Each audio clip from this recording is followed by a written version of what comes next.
The Florida Department of Transportation has completed improvements at the Interstate 4 and US 1792 interchange in Seminole County, making travel safer, smoother, and more efficient for motorists, pedestrians, and cyclists alike.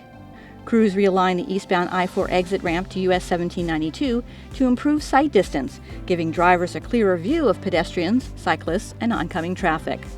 Pedestrians and cyclists can more easily navigate the interchange with the addition of a new pedestrian-activated overhead crossing signal at the eastbound I-4 exit ramp, lowered speed limits, and the elimination of the free-flow turn lane on Seminole Boulevard, ensuring vehicles stop at the traffic signal.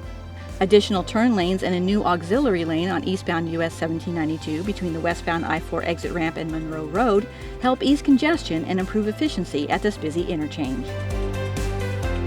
Whether it's families driving to the nearby Central Florida Zoo, pedestrians taking a stroll along the Riverwalk, or cyclists enjoying the views of Lake Monroe on their ride to downtown Sanford, these improvements make travel safer for everyone in this growing community.